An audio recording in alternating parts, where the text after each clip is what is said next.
Dominic, alam mo na hindi imbento ang kwentong ito. Alam mo na hindi sa iyo ang condo unit na yan. Dapat ay sa iyo manggaling. Bakit pinatagal mo pa kasi? Dapat yan, agad-agad ay sinagot mo na, yes, I do not own the unit. Ang may-ari nito si Mayor si Mayor Bullet Halosos. Tapos ang kwento. Ganun lang dapat. At saka yung paghiwalay nyo ni Bea Alonso, tiniwangwang nyo rin ng matagal na panahon. Binigyan nyo ng malawak na daan, bintana, pinto, bubong, ang mga reporters, ang mga vloggers, ang mga bashers para panghimasukan ang breakup nyo. Samantalang po pwede nyo namang linawin kung bakit nga ba kayo nagkahiwalay at bakit hindi na matutuloy ang kasal at ano ang tunay na dahilan. Naglabas kayo ng inyong pinagkasunduan na official statement pero wala kayong binanggit na dahilan.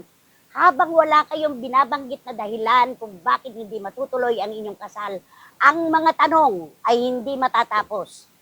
Ang pagdalirot ng publiko sa mga nakatago na espasyo ng inyong love life, hindi po pwedeng mahinto yan. Ang kailangan, diretso ninyong sabihin. Diretso ninyong sabihin kung ano talaga ang tunay na dahilan.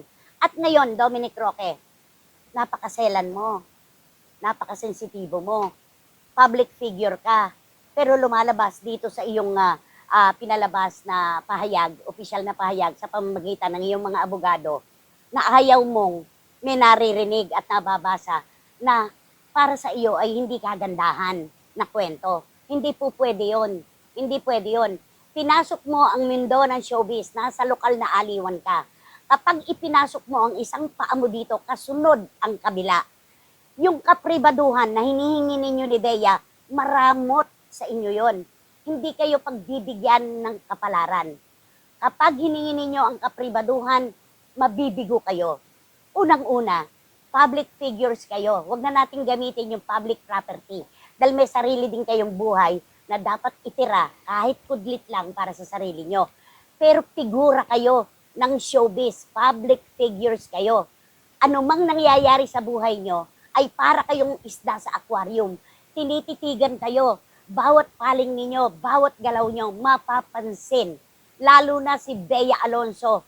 Ikaw, Dominic, hindi ka pa nga gaanong sikat. Ang totoo, kuminang ang pangalan mo dahil kay Bea Alonso, magpakatotoo tayo, hindi ako magtatago sa ilalim ng carpet. Kuminang ang pangalan mo dahil kay Bea Alonso. Tapos ikaw pa, ang magiging ganito kaselan, ganito ka-inosente, ganito ka mapili ng mga gusto lang marinig at mabasa. Unang-unang walang mali siya, Dominic. Ipinagtatanggol ka pa namin. Ako mismo, ipinagtatanggol kita. Ayoko na isang lalaki ay ninanakawan ng pride ng isang babae.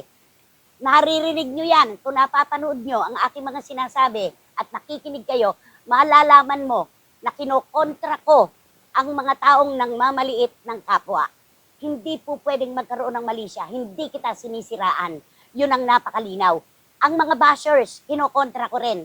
Kapag sinasabi na, sino ka ba para maging asawa ni Bea Alonso? Mas mayaman naman si Bea. Lagi kong ipinagtatanggol ang iyong estado sa buhay. Na hindi pera ang simula at wakas ng isang relasyon. Hindi pera ang barometro ng kaligayahan ng magiging mag-asawa. Kung meron mang pera ang babae at wala ang lalaki, tatanggapin niya dapat yon. Yung kakulangan at kalabisan ng kanyang minamahal, tanggap niya dapat yan. Dahil ang libro ng pag-iibigan ay hindi nagtatago ng mga kapintasan at mga kakulangan. Lagi kong sinasabi yan, si Bea, mulat-mula sa lahat ng laban niya sa buhay. Kasama niya ako. May hawak kong armas para kay Bea Alonso. Dahil alam ko, nasa tama siya. Hindi ako kikiling sa mali. Hindi ako magpapatianod, nakakampi kapag mali ang ginagawa.